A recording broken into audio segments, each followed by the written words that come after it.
जय गुरु साहिब, जय गुरु साहिब। इस पद में बताया गया है, संत बिना लगा सके ना कोई लगनवा। मनुष्य के अंदर प्रत्येक कार्य के लिए एक लगन होती है।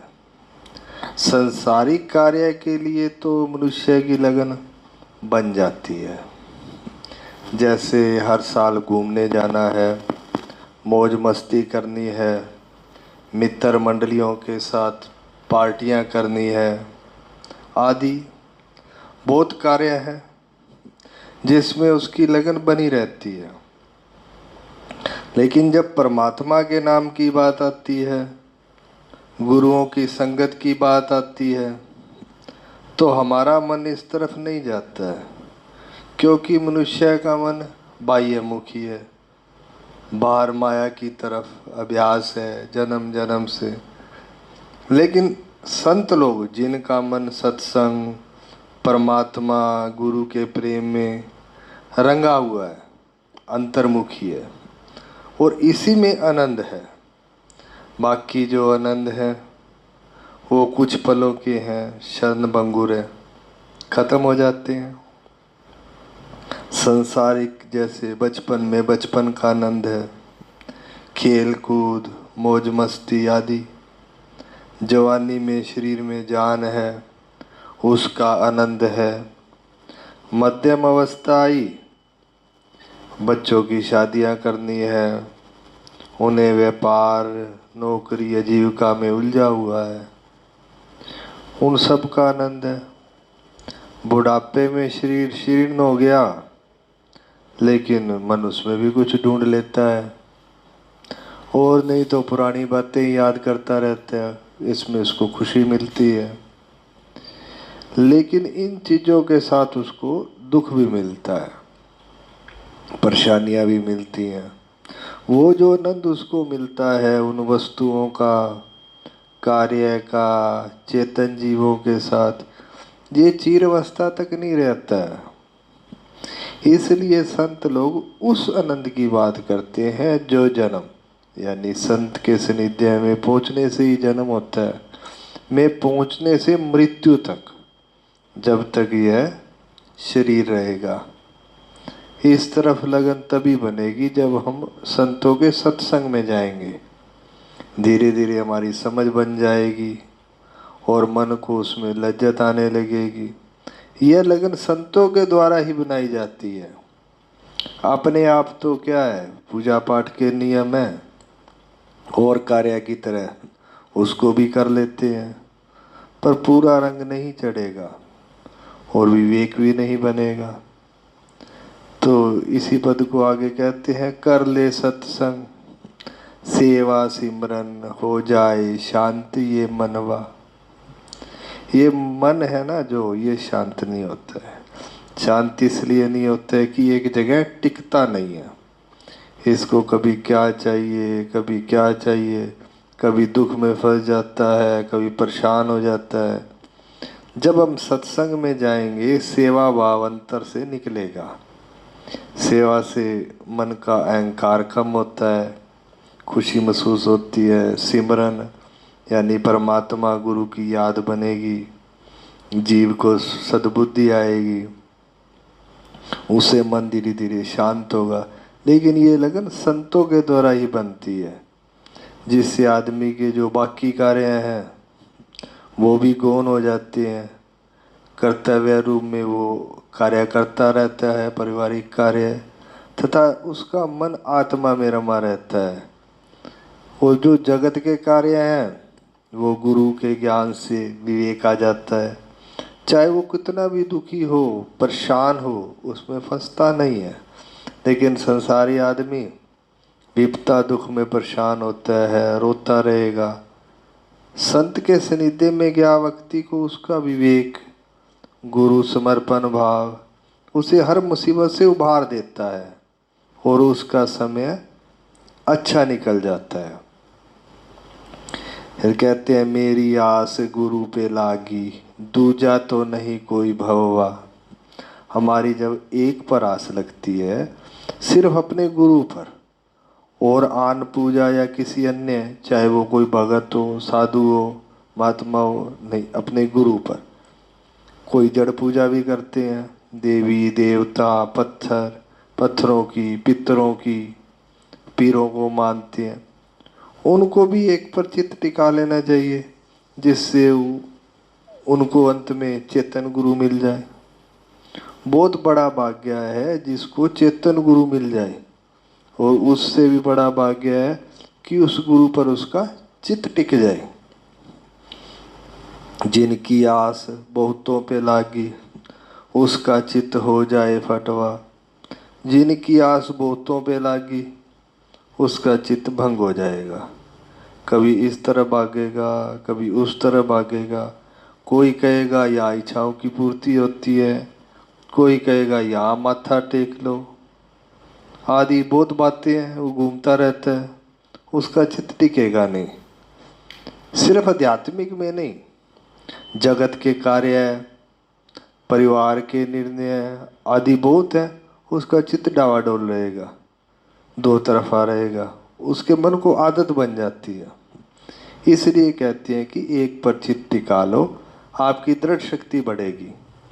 यदि चेतन गुरु है तो उसको प्रसन्नता होगी कि शिष्य उसकी आज्ञा में रह रहा है, और यदि जड़ पूजा है तो भाव अच्छा रहेगा।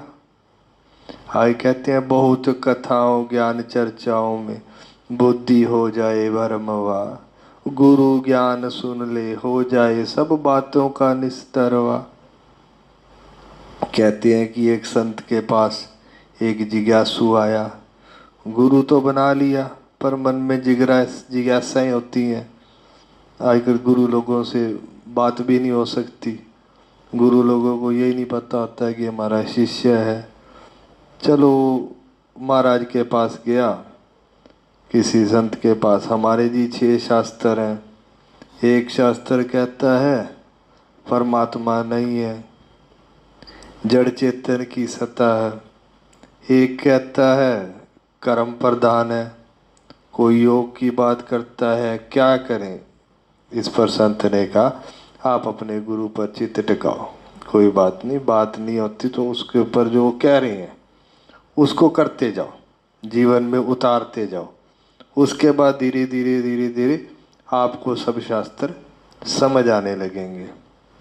इस पर एक दुआ भी है, एक सदे सब सदे, सब सदे सब जाए, रही मन मूल ही सींचियो, फूले फले अगाए। एक सदे सब सदे, एक को साधने से सब सद जाते हैं, लेकिन सबको जगह जगह घूमने से नहीं सदेगा। आगे कहते हैं रही मन मूली सींचियो, फूले फूले अगाए, यानी जड़ को सींचने से पेड़ फल फूल सब अपने आप हरे भरे हो जाते हैं।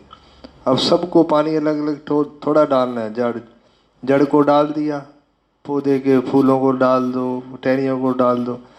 तो इस प्रकार एक, यानी कि जब आपका एक पर चित्त टिकेगा तो सब ग्रंथ, किताबें, मत आदि सब का मूल क्या है? अंतःकरण। अगर आपका अंतःकरण शुद्ध होगा, चित्त टिकाने से सब कुछ साफ साफ दिखाई देने लगेगा। बहुत कथाओं ज्ञान चर्चाओं में बुद्धि हो जाए भरमवा। इसका मतलब यह नहीं कि हम ज्ञान चर्चा कथा नहीं सुननी चाहिए या करनी नहीं चाहिए। जब आप एक से सानिध्य में रहोगे तो आपकी बुद्धि परिपक्व हो जाएगी, सब बातों को परखने लगोगे। ऐसे कोई अपनी बात कहेगा और मतों की चर्चाएं करेगा, जिससे आपकी बुद्धि भ्रमित हो सकती है। आज कहते हैं जो चला गया उसको ढूंढत, करता है कीर्तन उसका ये जगवा।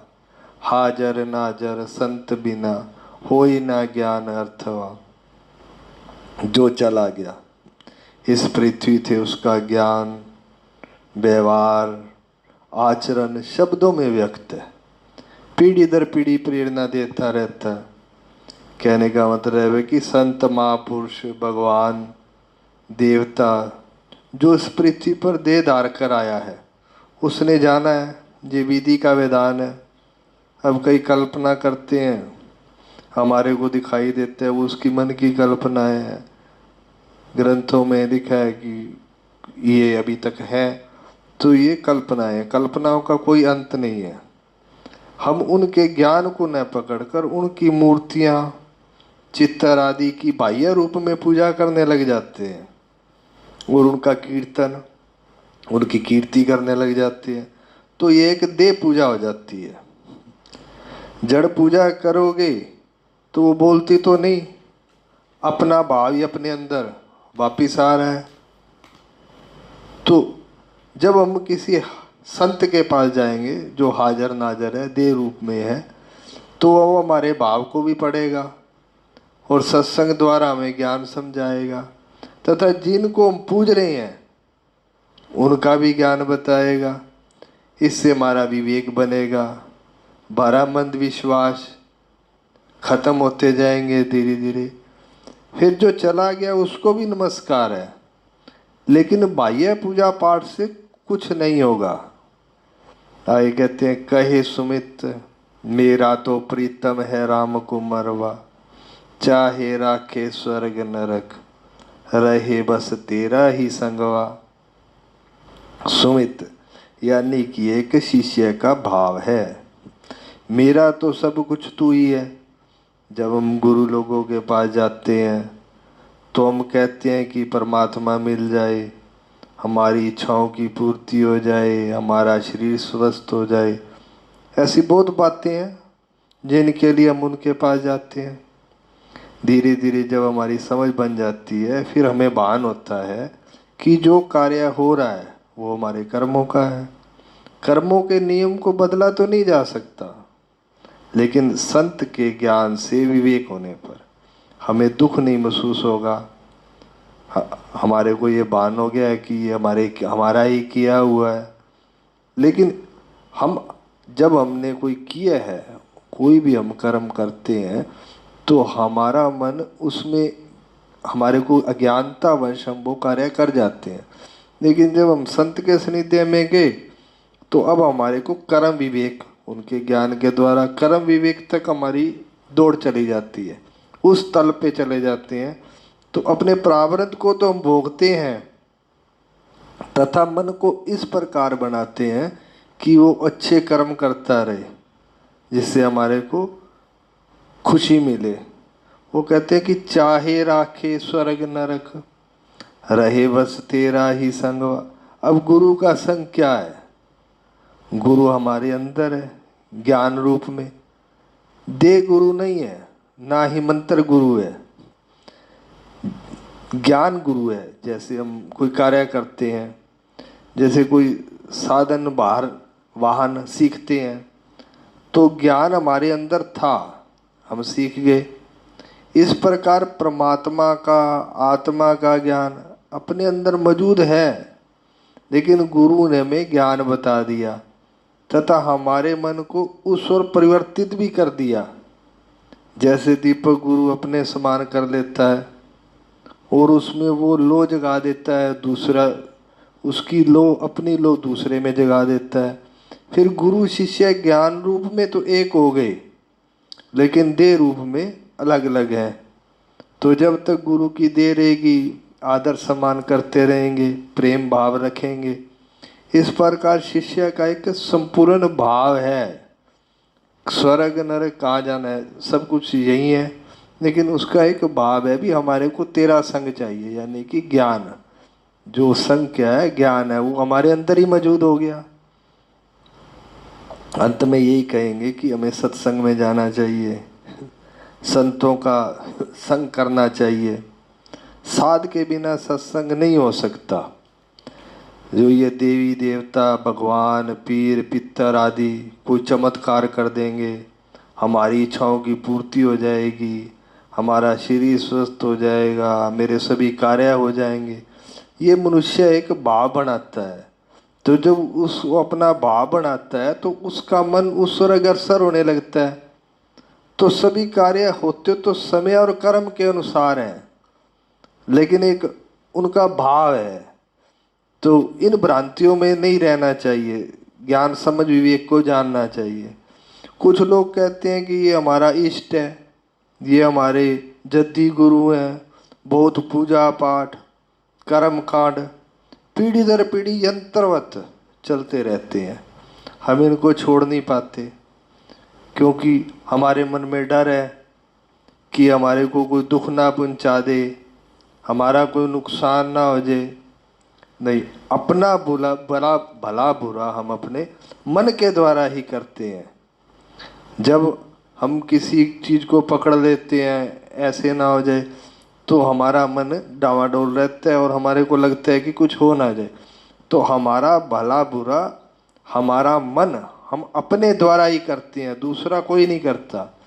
लेकिन जब गुरु पर चित्त शिथिल होता है तो दृढ़ शक्ति बढ़ती है, मन का जोर कम होता है, तो तब गुरु ज्ञान से विवेक आता है।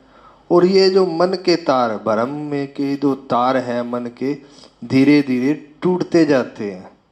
तो जैसे ये तार टूटेंगे हम अपने आप को हल्का और आज़ाद महसूस करने लगेंगे तथा हम अपने स्वरूप आत्म स्वरूप की ओर जाते जाएंगे। तो इस प्रकार कर्म और विवेक, गुरु समर्पण भाव का मतलब कि जब हम गुरु का समर्पण भाव करते हैं तो अपनी मैं कम हो जाती है। कार्य तो कर्म विवेक के द्वारा ही होता है, लेकिन समर्पण भाव से मैं नहीं आती भी, मैंने ये कर दिया, मैंने वो कर दिया, तो अहंकार नहीं बढ़ता। तो इस प्रकार हमारा जीवन अच्छा गुजर जाएगा। जय गुरु साहिब, जय गुरु साहिब।